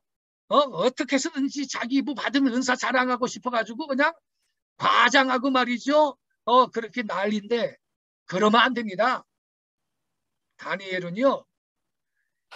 내 지혜가 다른 인생보다 나은 게 아니라고 먼저 전제를 했어요. 이러한 겸손을 우리가 먼저 배워야 할 줄로 믿습니다. 네. 아멘. 아멘이시죠? 네. 그래야 하나님이 더 큰 은사를 우리에게 주시는 거예요. 네. 아멘. 저는 어떤 목사님이요. 치유 사역을 한다고 하면서 맨 먼저 뭐라 그러냐면 여러분 내가 병을 몇 가지나 고치는지 아시죠? 그러더라고. 아 병을 지가 고쳐요? 하나님의 성령이 하시는 일인데 말이에요. 말을 그런 식으로 하면 못 쓰지. 그렇잖아요, 여러분? 아멘, 아멘. 아멘이시죠? 네. 그래서 국문이요. 세계에 군림한 느부갓네살 왕이 침상에서 세계의 미래에 관해 골똘히 생각했기 때문에 하나님께서 그것을 꿈으로 보여준 것이었습니다. 아멘. 이후의 세계의 역사는 어떻게 전개될 것인가? 이하여 비밀을 알게 해주시는 하나님이 장차 세상에 어떠한 일이 일어날 것인가를 꿈을 통해 계시해 주신 것이었어요. 하나님께서 느부갓네살에게 주신 그 꿈은 실제로 마지막 때까지 일어날 세계사의 계요였습니다. 그것은 느부갓네살 때부터 세상 끝까지 전개될 사건의 표상이었습니다. 다니엘이 왕 앞에 드디어 말을 합니다. 무슨 꿈을 꿨는지 먼저 말을 해요. 왕이여, 왕이 한 큰 신상을 보셨나이다. 그 신상이 왕의 앞에 섰는데 크고 광채가 매우 찬란하며 그 모양이 심히 두려우니 그 우상의 머리는 숭금이요 가슴과 두 팔은 은이요 배와 넓적다리는 노시요 그 종아리는 쇠요 그 발은 얼마는 쇠요 얼마는 진흙이었나이다. 먼저 왕이 이런 꿈을 꿨다고 얘기를 딱 해주는 거예요. 이러한 큰 신상을 봤다는 거요. 아주 모양이 두렵고 아주 금속으로 돼 있어가지고 빛이 찬란했대. 이 말을 다니엘이 해줬을 때 어자에 앉아있던 느부갓네살이 얼마나 충격받았겠어요. 그래 다니엘아 너 그거 어떻게 하느냐. 내가 그 꿈을 꿨다. 아유 내가 저 꿈을 꾸고 나가지고 너무 무섭고 두렵고 그래서 요즘에 번민하고 말이야 고민이 많다. 그래 다니엘아 근데 그게 무슨 뜻이냐. 느부갓네살이 그렇게 말을 했을 거라고. 그렇지 않겠어요 여러분. 왕의 꿈속에서 본 신상은요. 머리는 금, 가슴과 두 팔은 은, 배와 넓적다리는 놋, 종아리는 쇠, 발은 얼마는 흙, 얼마는 쇠로 돼 있었어요. 그런데 어떤 일이 있었느냐. 이 발 밑에 돌 하나 보이죠? 돌? 발 맨 밑에 돌 보이죠? 34절 35절을 이거 제가 읽겠습니다. 또 왕이 보신즉 손대지 아니한 돌이 나와서 신상의 쇠와 진흙의 발을 쳐서 부서뜨리네. 35절 그때의 쇠와 진흙과 녹과 은과 금이 다 부서져. 부서지는 순서는 밑에서부터 위로 부서지네. 예. 쇠와 진흙과 녹과 은과 금이 다 부서져 여름 타장마장에 겨같이 되어 바람에 불려 간 곳이 없었고 우상을 친 돌은 태산을 이루어 온 세계에 가득하였나이다. 이렇게 느부갓네살이 꾼 꿈을 정확하게 얘기를 해준 거예요. 느부갓네살 왕은 꿈속에서 여러분 왼쪽에 있는 그림과 같은 큰 우상을 봤어요. 그 우상은 금속으로 이루어져 있었고요. 광채가 매우 찬란하였는데요. 신상의 모양은요. 그 크기와 빛남으로 인해서 매우 큰 두려움을 자아나게 했습니다. 그런데 드디어 다니엘이 해몽을 해줍니다. 38절. 왕은 곧 그 금머리니이다 그랬어요. 바벨론 나라라는 뜻이죠. 바벨론. 왜냐하면 다니엘 당시는 왕과 나라는 동일시되는 개념이에요. 왕국 그랬거든. 왕은 그 금머리니이다. 그러니까 금머리는 느부갓네살이 통치하는 바벨론 나라를 표상한 거예요. 근데 39절에 뭐라고 해몽을 해주나요? 왕의 후에 왕만 못한 다른 나라가 일어날 것이요. 셋째로 또 녹 같은 나라가 일어날 것이며 일어나서 온 세계를 다스릴 것이며 40절. 넷째 나라는 강하기가 철 같으리니 철은 모든 물건을 부서뜨리고 이기는 것이라 철이 모든 것을 부수는 것 같이 그 나라가 문 나라를 부서뜨리고 빻을 것이며 이렇게 해몽을 해줘요. 하나님께서 다니엘에게 보여준 해몽에 의하면 다른 구석으로 나누어진 신상의 네 부분은 세계사에서 그 다음 말이 중요해요. 띄엄띄엄이 아니고 연속적으로 등장하는 네 제국을 상징하는 것이었어요. 바벨론 때부터 연속적으로 등장하는 네 왕국을 상징하는 거였어요. 신상의 금머리는 느부갓네살 왕 자신을 뜻하고 왕은 곧 그 금머리이다 그랬거든. 즉 첫째 나라 금머리는요. 당시에 가장 무강하고 번영했던 바벨론 왕국, 영어로는 신바빌로니아입니다. 신바빌로니아를 나타낸 것이에요. 그러면 나머지 나라들은 무슨 나라들이냐? 하나님께서 이 다른 나라들의 국가 이름을 말하진 않았어요. 하나님께서는 이때 다른 나라들이 무슨 나라들이었는지 다니엘에게 말씀하시진 않았어요. 하지만 오늘날 우리는요. 고등학교 세계사 교과서 한 것만 있어도요. 그 나라들이 어떤 나라들이었는지 바벨론 이후 이어지는 유럽 세계의 역사를 살펴보면 당장 알 수 있습니다. 어렵지 않아요. 바벨론 기원전 539년에 메데바사, 영어로는 메디아 페르시아 연합국에 정복당했습니다. 그리고 메데바사 제국은 BC 331년 알렉산더 대왕의 그리스에게 멸망했습니다. 그리스는 기원전 168년 로마 제국에 의하여 패망했습니다. 세계사 교과서의 순서가 그래요, 여러분. 즉 신상의 금머리는 느부갓네살 왕을 대표로 하는 바벨론 제국, 은의 가슴과 팔은 바벨론 제국을 멸망시키고 세계에 군림한 메데 바사 제국, 노새 배는 바사 제국을 패망시키고 등장한 그리스 제국, 철의 종아리는 그리스를 패망시키고 세계를 지배한 예수님 당시 로마 제국을 표상한 거예요. 이렇게 되는 거예요. 그림을 잘 보세요. 자, 구체적으로 하나하나 이제 체크하면서 공부를 하겠습니다.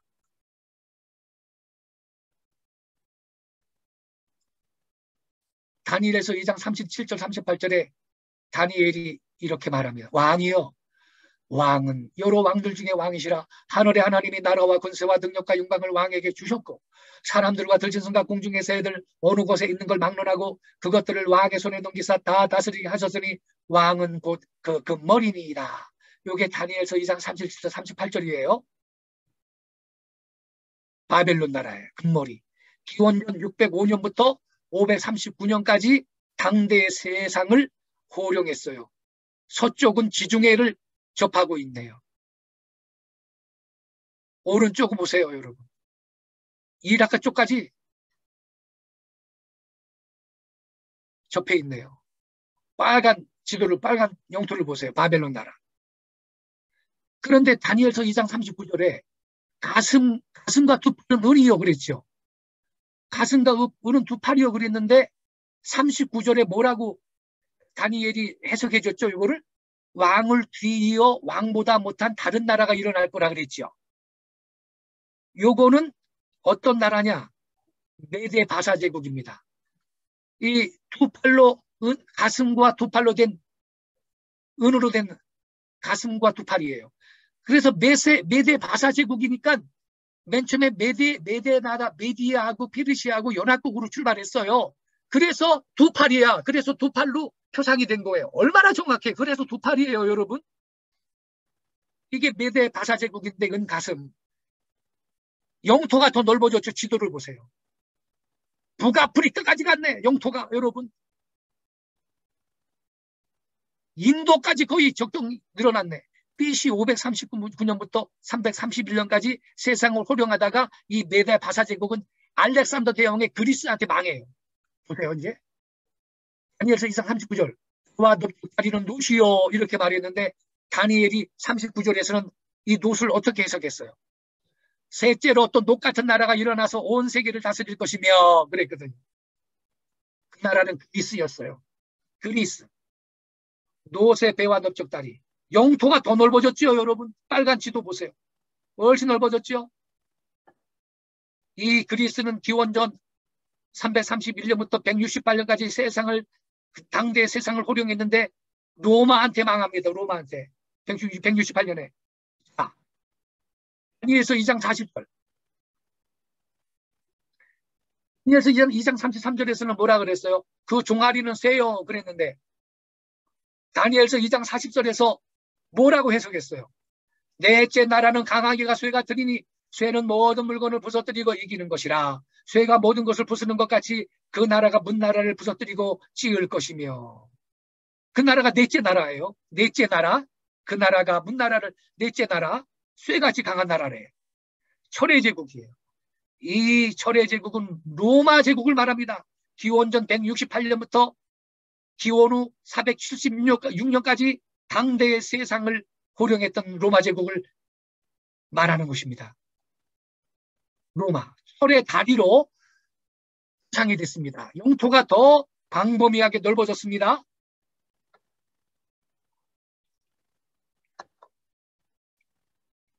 이 넷째 나라는 어떤 금속으로 묘사되어 있으며 어느 나라를 가리킵니까?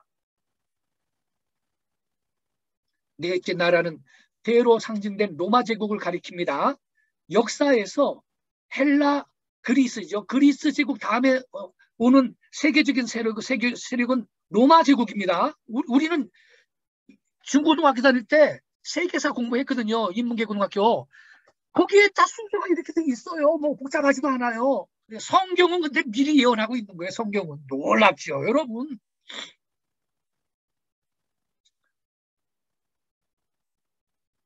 넷째 나라는 강하기가 쇠가 들이. 쇠는 모든 물건을 부서뜨리고 이기는 것이라. 쇠가 모든 것을 부수는 것 같이 그 나라가 문나라를 부서뜨리고 찌를 것이며. 그 나라는 넷째 나라. 로마 제국입니다. 로마 제국. 이 글을 잘 보세요. 로마는 500년 이상이나 거의 종복되지 않을 것처럼 보였다. 로마의 깃발은 영국의 도소에서 아라비아만까지, 북해에서 사하라 사막까지, 대서양에서 유브라데스 강까지 펄럭였다. 로마의 황제들은 신으로 경배를 받았고 로마의 지배 아래 있는 나라를 자기들의 정책에서 벗어나는 자들을 위한 감옥으로 만들었다. 역사가 기뻐오는 다음과 같이 썼다. 로마의 힘에 저항하는 일은 죽음을 의미했고 거기서 벗어나기는 불가능했다. 쇠같이 강한 나라야. 막 짓밟는다 그랬잖아요. 다니엘을 통하여 주어진 해석에 따르면 느부갓네살이 꾼 꿈에 등장하는 네 제국은 각각 무엇입니까? 이제 정리해 봅시다. 복습. 금머리는 어느 나라요? 바벨론. 가슴과 팔, 은으로 된 가슴과 팔은 메데 바사 제국. 노수로 된 배와 넓적다리는 헬라, 그리스죠. 쇠로 된 다리는 로마 제국이에요. 자, 여기까지 우리 공부했어요. 그런데 발이 중요해. 발이에요. 여러분, 발. 다니엘서 2장 47절에는요. 왕께서 그 발과 발가락이 얼마는 토기장의 진흙이요 얼마는 쇠인 것을 보셨은즉 그 나라가 나뉠 것이며 그랬어요. 그럼 그 나라가 어느 나라예요? 넷째 나라 로마 제국이 분열될 거라는 뜻입니다. 그죠? 이 발은요. 그 나라가 나뉠 것이며 종아리가 쇠잖아요. 쇠. 로마 제국이 나뉠 거다. 분열될 것이다 라는 예언인 것입니다. 이 발은 얼마는 흙이고 얼마는 진흙이요. 얼마는 쇠요. 얼마는 쇠고 얼마는 흙이에요. 자, 보세요. 그 발과 발가락이 얼마는 토기장의 진흙이 얼마는 쇠인 걸 보셨은지 그 나라가 나뉠 것이며 그 나라가 나뉠 것이며 그랬죠. 이 말의 의미는 로마가 나뉠 것이라는 뜻입니다. 즉 로마 제국이 분열되리라는 것이에요. 다니엘은 로마의 뒤를 이어서 일어날 세계 제국을 예언하지 않았습니다. 대신에 그 나라가 나뉠 것이며 이렇게 말했어요. 로마 제국이 분열될 거라 그랬다고요. 과연 역사를 돌이켜보면 로마 제국은 어떤 첫 번째 통일 제국에 항복하여 망한 게 아니었습니다. 로마 제국은 오랜 기간에 걸쳐 점차 쇠퇴하여 마침내 일개 부족연맹 정도의 힘을 갖춘 세력이라면 이 제국의 영토를 분할하여서 독립할 야망을 품을 수 있을 정도로 쇠락해가지고 마침내 산산 조각이 돼서 로마는 망한 거예요. 이거 우리가 고등학교 다닐 때 세계사 교과에서 공부한 거예요. 로마가 왜 망했나. 게르만 민족의 대이동 공부했죠. 북유럽에 있던 게르만 민족의 대이동, 그들이 로마 영토로 들어가가지고 로마 사람들은 라틴독이에요. 북유럽에 있던 게르만 민족의 대이동, 게르만 민족이 라틴독의 로마 제국 영내로 쳐들어가가지고 왕국을 세워. 그래도 말리지를 못해. 로마의 힘이 약해져가지고요. 그래서 476년에 망한 거예요. 12조각으로 나뉘면서. 세상에 우리는 고등학교 교과서에서 이거 다 공부했는데 성경은 미리 써 있었다니까 여러분. 강하고 거대한 라틴독의 로마 제국도 도덕 타락, 정치적 부패, 중소자영 농민층의 몰락 등으로 점차 쇠락하여 그 굳건함과 힘을 잃어버렸고 주 375년부터 시작된 북유럽에 있던 게르만 민족의 침입을 받아 나라가 분열되기 시작하였으며 주 476년에 이르러서는 나라가 완전히 10조각으로 나뉘어지고 말았습니다. 즉 느부갓네살 왕이 꿈 가운데 본 신상의 발가락 시대가 시작이 된 거예요. 언제? 7년 대환란 때? 그런데 속지 마세요. 476년에 돌입을 한 거예요. 476년에. 해와 진흙, 로마 제국의 분열, AD 476년부터 달의 시대가, 발가락 시대가 돌입된 거예요. 그 나라가 뭐냐? 이 게르만 민족의 왕국들이 로마 제국 영내에 자기 왕국을 세웠다 그랬죠. 앵글로색슨, 오늘날 영국이에요. 프랑크, 오늘날 프랑스, 셋째 알레마니, 오늘날 독일, 부르군드, 오늘날 스위스, 롬바르드, 오늘날 이탈리아, 소고토, 오늘날 스페인, 수에비, 오늘날 포르투갈, 동고트는 멸망했고 반달 제국도 멸망했고 헤룰리도 멸망했습니다. 자, 보세요. 요거예요. 지도 보세요. 소로마 제국의 분열. 앵글로색슨, 맨 위에 앵글로색슨. 영국이요. 오늘날. 왼쪽에 맨 왼쪽에 수에비, 스페인, 소고토, 포르투갈, 프랑크, 프랑스. 여러분 AD 476년에 로마 영토에 게르만 민족이 들어가가지고 왕국을 이렇게 세워가지고 10조각이 나고 말아요. 10조각. 저 장아처럼 생긴 거 헤룰리. 이게 오늘날 이탈리아, 알레마니, 부르군디. 이게 다 롬바르드. 오늘날 유럽의 모체인데 보세요.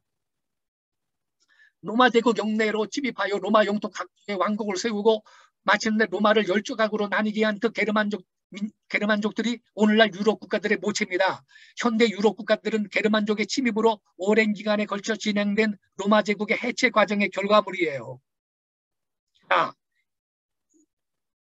임경묵 우종익 교수가 쓴 이야기 세계사라는 책에 인용한 거예요. 거기서 인용한 거예요. 소로마 제국이 망한 후 그 영토 내에는 많은 게르만족의 국가들이 세워졌다. 결국 로마가 흥기한 본고장인 이탈리아 반도를 중심으로 한 소로마 제국의 몰락은 로마라는 한 제국의 멸망이 아니라 그리스 로마로 이어지는 고대가 끝나고 중세가 시작되는 시대적인 전환점이 되었다. 로마인으로부터 야만인이라고 멸시당했던 알프스 북쪽의 민족들이 역사의 주인공으로 활약하게 된 것이다. 또한 지리적으로는 지중해 연안이 아니라 현재의 유럽이 역사의 중요한 무대가 되었다. 보세요. 다시 한번 보세요. 이제 떠오르는 글씨를 잘 보세요. 앵글로색슨 영국, 프랑크는 프랑스, 알레마니는 독일, 부르군디는 스위스, 수에비는 포르투갈, 소고트는 스페인, 반달은 오늘날 아프리카 북부 나라입니다.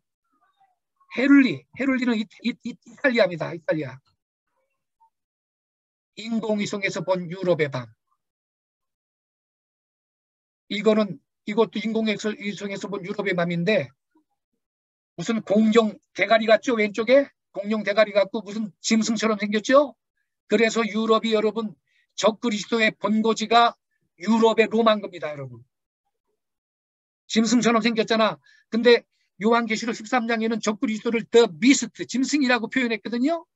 근데 적그리스도의 본고지는 유럽의 로마야. 그래서 유럽 제국이 말이죠. 유럽이 로마 그 교황의 통치를 받았고 로마 교황의 유럽의 모든 왕들이 로마 교황한테 복종하면서 성경대로 믿는 신자들을 사형시키고 화형시키고 그랬잖아요. 그래서 이 지도를 보세요. 그래서 이 유럽의 영토는 꼭 짐승처럼 생겼잖아요, 여러분. 로마 분열은 유럽이에요. 로마 분열에서 유럽이 생긴 거예요. 언제 돌입했다고요? 로마 분열이 AD 476년. 오른쪽에 맨 밑에 보세요. AD 476년. 예수님 재림 때까지예요. 예수님 재림 때까지 이게 중요합니다. AD 476년에 발가락 시대가 돌입해가지고 현재까지 진행되고 있는 거예요. 그런데 중요한 거는 보세요. 신상의 열발가락 시대는 AD 476년이 돌입되었다. 그리고 로마령의 각지에 세워진 이 나라들은 어떤 나라는 강한 나라 쇠고 어떤 나라는 약한 나라 흑이에요. 예컨대 스위스 같은 나라는 약한 나라지. 독일 같은 나라는 강한 나라지. 보세요. 왕께서 쇠와 진흙이 섞인 걸 보셨는데 그 나라가 쇠 같은 든든함이 있을 것이나 그 발가락이 얼마나 쇠 얼마나 진흙인지 그 나라가 얼마나 든든하고 얼마나 부서질 만한 것이며 홍대국과 약소국 쇠 나라와 진흙 나라가 있다. 신상의 발과 발가락은 로마 제국의 판도 내에서 발생하여 얼마나 든든하고 얼마나 부서질 만한 과거와 현대의 유럽 열국들을 나타내고 있는 것입니다. 여러분. 그런데 오늘의 마무리 단계로 갑니다. 시간 5분 전 되면요. 5분 남았습니다라고 저한테 말씀 좀 해주세요. 제가 여기 시계가 없어서 그렇습니다. 한 5분 남았나요? 예, 좀, 예, 하세요. 예. 한 10분 남았습니까? 지금 시간 다 됐습니까? 조금 더 하셔도 될 건데. 그러면요. 10분 정도 더 하겠습니다. 네, 아멘. 감사합니다. 네. 지금 제일 중요한 단계까지 왔어요. 감사합니다. 왕께서 여기 보니까요. 새와 진흙이 섞인 걸 보셨은즉 그들이 다른 민족과 서로 섞일 거래. 그런데 밑에 줄이 중요해요. 그들이 피차에 합하지 아니함이 새와 진흙이 합하지 않은다 같으리이다 그랬어요. 합한다 그랬어요? 안 합한다 그랬어요? 안 합한다 그랬어. 그죠? 네. 보세요. 새와 진흙이 섞인 것을 보셨는데 그들이 다른 민족과 서로 섞일 거. 로마령의 각지에 세워진 그 나라들이 자폰에 의하여서 서로 섞일 것이라는 뜻입니다.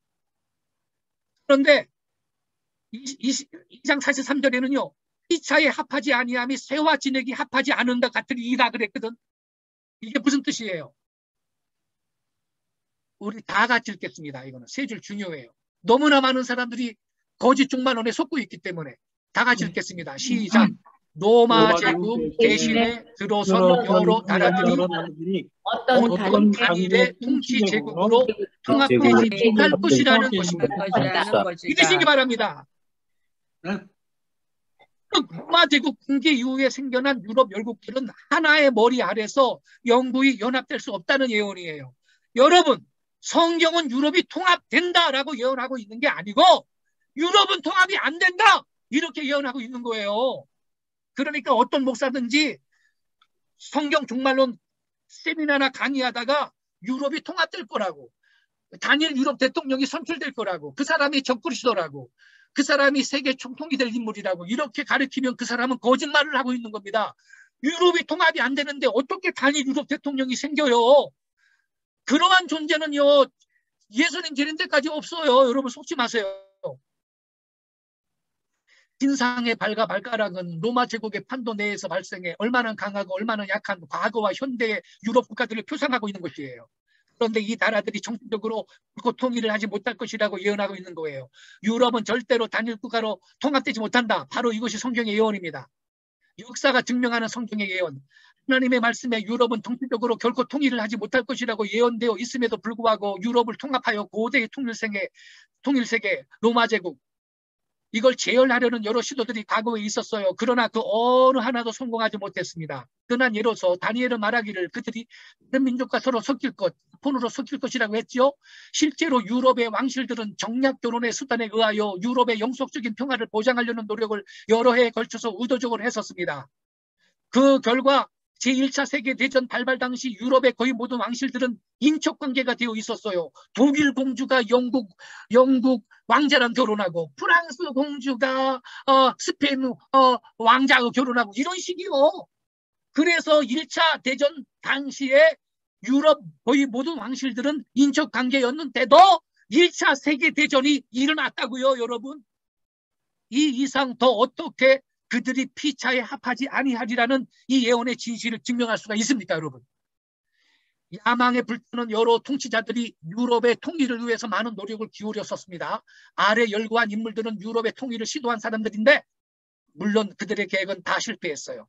왼쪽부터 샤를마뉴 대제, 프랑크 8세기, 그 다음에 찰스 5세, 스페인 16세기, 루이 14세, 프랑스 18세기, 나폴레옹, 프랑스 19세기, 두 번째 줄 맨 왼쪽 나폴레옹, 카이젤 빌헬름 2세 독일 20세기, 그 다음에 맨 오른쪽에 그 악랄한 히틀러 보이죠?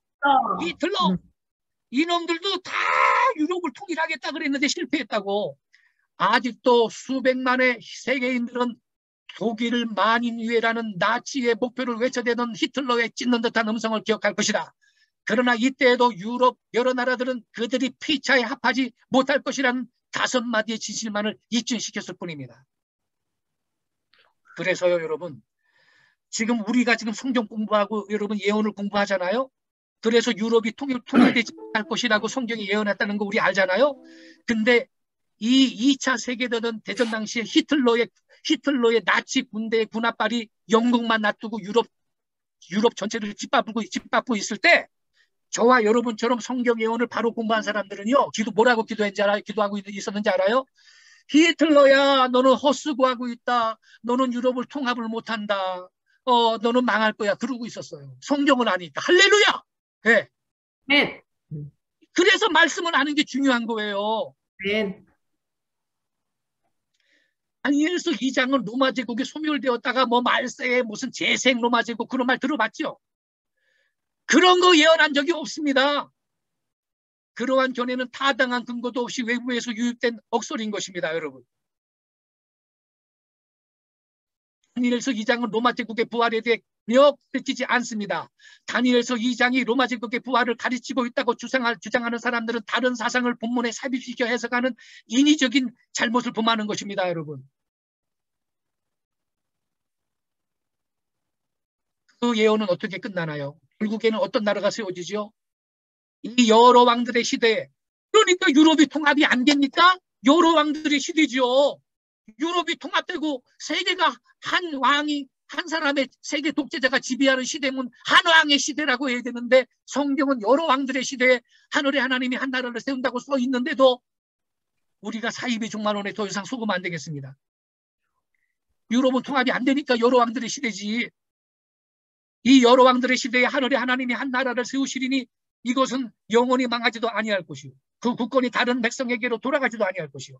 도리어 이 모든 나라를 서서 멸망시키고 영원히 설 것이라. 할렐루야! 아멘. 어떻게 하나님이 왕국을 세우나요? 돌이 신상의 발을 때렸다 그랬지요? 네. 글쎄 신상에 돌이 내려와서 신상의 발을 때렸더니 이 신상이 다 깨져서 날아가고 이 신상을 친 돌이 태산을 이루어 세상에 가득했다 그랬잖아요. 예수님의 재림을 말하는 거예요. 아멘. 손대지 아니한 돌이 산에서 나와서 쇠와 녹과 진흙과 금을 부서뜨린 것을 왕께서 보신 것은 크신 하나님의 장래일을 왕께 알게 하신 것이라. 이 꿈은 참되고 이 해석은 확실하니이다. 아멘. 손대지 않은 돌이 산에서 나와서 신상의 발을 내려치니 신상은 다 부서져 겨같이 되어 바람에 날아가 간 곳이 없고 돌은 태산을 이루어 온 세계 가득했어요. 그죠? 하는 지상에 있는 하나님의 왕국을 상징합니다. 돌은 뭐냐? 신상의 발을 쳐서 부서뜨려 세상 나라를 끝장내는 돌은 예수님의 재림을 표상한 것입니다. 성경은 아멘. 예수님을 자주 돌로 언급하죠. 돌로. 예수님은 돌이요. 네. 고린도서 2장 4절에 사람에게는 버림받았으나 하나님께는 택하심을 입은 무배로운 사한 돌이신 예수께 나아가자 그랬죠. 고린도서 13장 4절에 예수님은 반석이라 그랬고요. 그렇죠? 누가복음 20장 17절에는 모퉁이 돌이라 그랬고요. 네. 그래서 신상을 쳐서 부서뜨린 돌은 예수님을 상징하는데 예수님의 재림을 의미하는 겁니다. 자, 보세요, 여러분. 열왕국은 로마의 분열이요. 그런데 돌나라는 영원한 나라입니다. 할렐루야. 아멘. 세상 나라는 다 망하고 이제 예수님이 재림하면 영원히 망하지 아니할 하나님의 나라가 세워지는 걸 믿으시기 바랍니다. 아멘. 그러니까 우리가 지금 예언을 공부했잖아요. 다니엘이 예언된 대로 세계 역사가 흘러왔죠. 네. 이걸 볼 때 돌나라도 예수님의 재림으로 하나님의 나라도 이루어질 것이라는 게 믿어져요, 안 믿어져요? 믿어져요. 믿습니다. 당연합니다, 아멘. 여러분. 믿어지는 아멘. 것입니다, 여러분. 아멘. 예수님은 분명히 재림하실 것입니다. 아멘. 이제 다음에 전개될 영광스러운 대사건은 결코 사라지지 않을 영원한 하나님의 왕국을 세우시기 위해서 예수님께서 능력과 영광 중에 재림하는 것입니다. 주님의 재림과 더불어 세워지는 그 하나님의 왕국을 산에서 나온 손대지 아니한 돌이라고 상징한 거예요. 아멘. 인간 세상의 마지막에는 영원히 망하지 아니할 하나님의 나라가 사람의 손으로가 아니고 하나님의 손에 이루어진다 이 말인 것입니다. 아멘. 할렐루야. 아멘. 얼마나 감사해. 할렐루야. 네, 아멘. 이것들을 증언하시니가 이르시되 내가 진실로 속히 오리라 하시거늘. 아멘. 주 예수여 오시옵소서. 아멘이십니까? 할렐루야. 아멘. 예수여, 마라나타 예수여. 그래서 그는 여러분 예수님이 재림할 때 신부 교회는 저렇게 들림 받는 걸 믿으시기 바랍니다. 아멘. 네, 아이고 믿어요. 얼마나 감사해. 아멘. 네. 신랑 예수님 오실 때 하얀 드레스 입었네요. 우리 성도들이 다 휴고 성도 되는 걸 믿으시기 바랍니다.